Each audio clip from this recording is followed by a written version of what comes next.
Hey everyone, Manny here, and in today's video, just like the title says it, how to get into airsoft, I'm going to go through some key points and opinions of myself just to see and give you a warm feeling of exactly what you need to look out for to get into airsoft primarily. Other than that, not to prolong the video, let us begin. So for my first point, will be pretty simple. Think about it.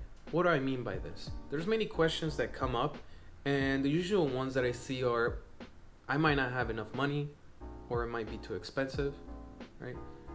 Is it painful, right? Those are usually the questions that I see that some people that have never really done airsoft ask me, right?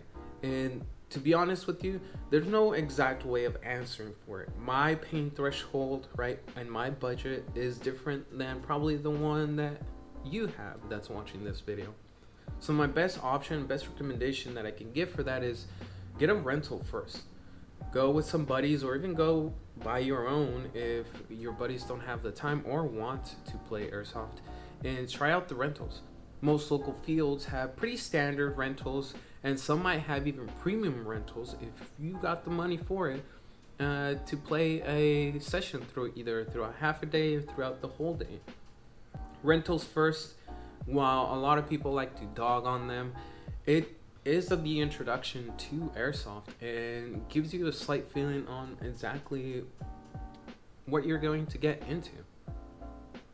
Next up, for my second point, read your rules and local field regs, right? While I understand there might be times where you might forget a certain rule, or something might be added that was new that you weren't aware that you were notified about, reading your local field rules will save you a lot of headache from actually checking in, ensuring that your actual replica is within local field rules and sometimes state rules in some places, as well as being able to have a much better experience rather than having a ref or someone else try to dog you or be on your case because you're doing something that's against the rules.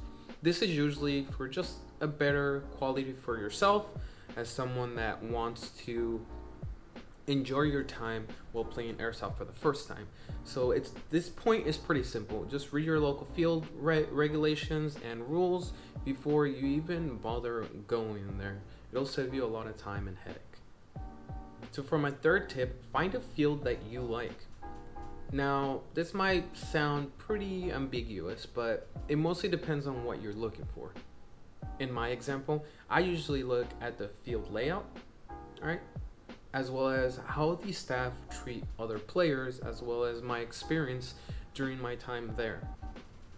In many occasions, as you can see, my favorite field is True Aim in Roseville, California, right? But I've also gone to other fields like All Patriots Airsoft in Galt, as well as CQB City near Stockton, California.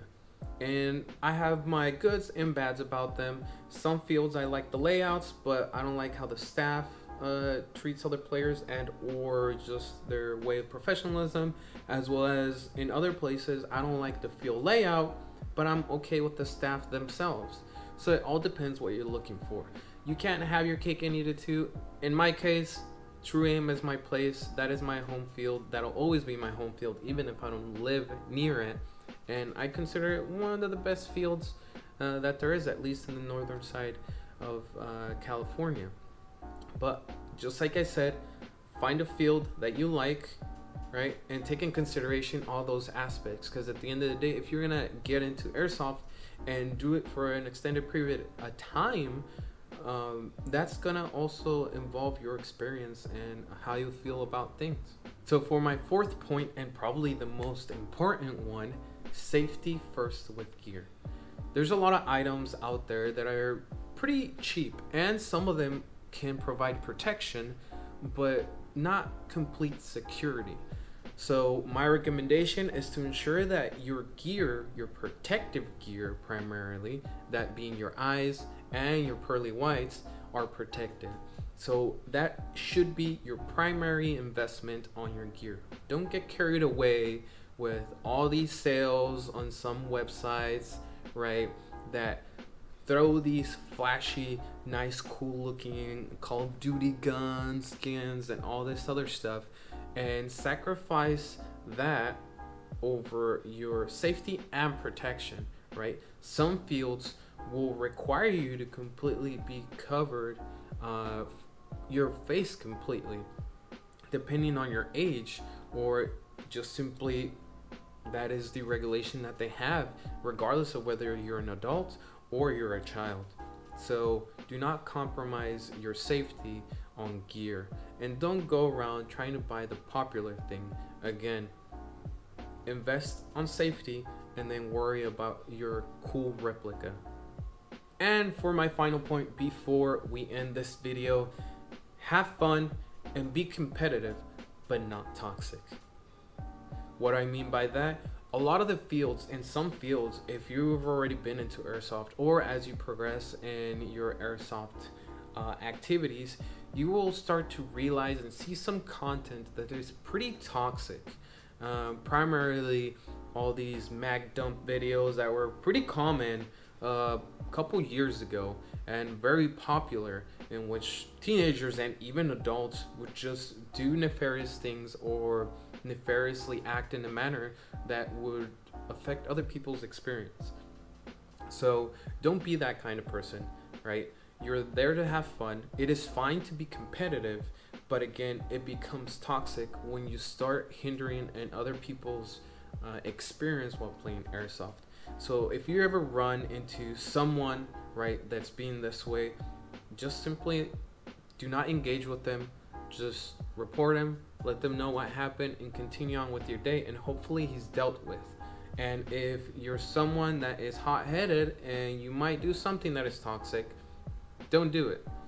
A lot of the times, a lot of people want to think, especially since they're children that play this sport, they think they can get away with it. And I'm going to tell you this, there are many instances where I've seen that is not the case.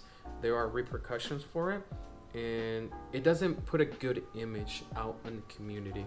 Like I said, I've seen a lot of videos, mostly involving influencers that are not into airsoft or that don't really play airsoft that much, judge us based on the nefarious activities of other people.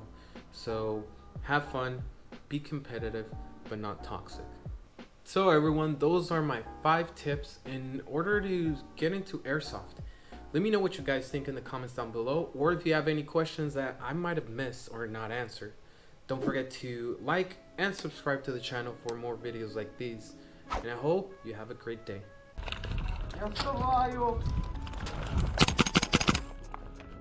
Some people believe it's rivaling even that of High Kappa